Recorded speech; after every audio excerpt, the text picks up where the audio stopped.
Angie and Tony are travelling to Tony's parents' house for Christmas Day dinner. They're going to arrive there on Christmas Eve, spend the night, have a nice family dinner together. But when they get there, it's quite clearly that this is a dysfunctional family. We have the granddad, we have the father who seems kind of antagonistic to his son, we have the mother who seems rather doting. The grandfather, should be said, is a complete racist, just nightmare kind of person that just says whatever's coming into his head. Then we have Tony's sister who turns up with her boyfriend. She's pregnant.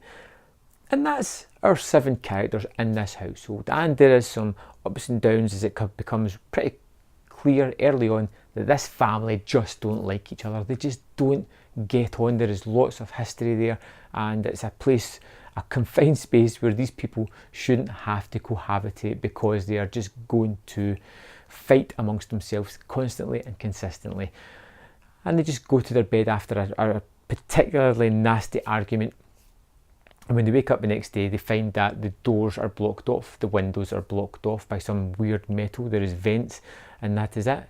And on the TV are instructions. In fact, it says, await further instructions.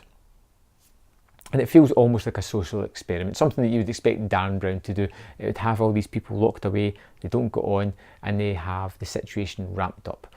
And it becomes almost a waiting game, a pot boiler, as these people who already are at each other's throats as things just get increasingly worse. And every now and again the TV will just change without any noise or anything to a different instruction, either warning them about something or telling them to do something, or altering and changing the situation in some way, shape or form. And this is the kind of stuff that I found interesting. The characters themselves were kind of abrasive, and it was hard for me to latch on to any that I truly liked, but the mystery of the instructions on the TV, the fact that the house was boarded in, gave me a nice conceit into the movie to try and figure out what the heck was going on in here. Back to the characters though, I found it very hard to get into the mindset of any of the characters, to latch on to any of the ones that I wanted to see make it to the end of the movie, because they're all abrasive, they're all antagonistic, and they all do things at some point during the movie that makes you go, really? Why would you do that?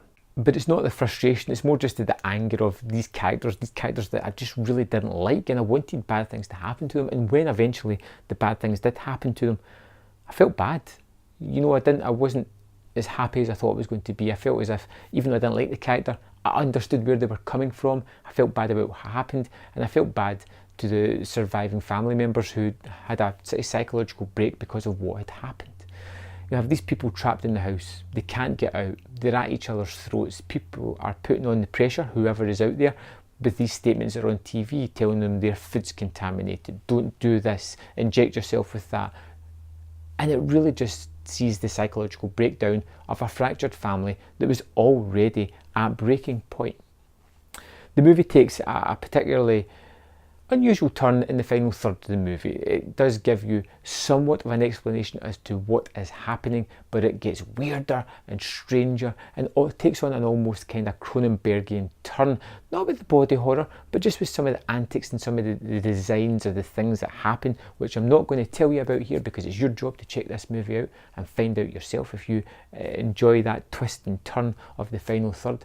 For me, it felt strange, but then I didn't really know where else I could take this movie. Ultimately, I ended up going, you know what, it's quite interesting, and it doesn't leave you hanging for any answers. It doesn't answer everything fully, but it gives you enough information. There are some nice touches within this movie as well, some nice moments of blood and gore as things happen to different people, especially in that final third where things really get ramped up and the tension really starts to break. Await Further Instructions was a really interesting mystery, and it worked best as that, as a dysfunctional family drama. Not so much because most of the characters I despised or just didn't like at all. But as it happens, when things happen to the characters, I felt a pang of emotion towards some of them. When we get to the final third, things get really ramped up and things get really strange and weird.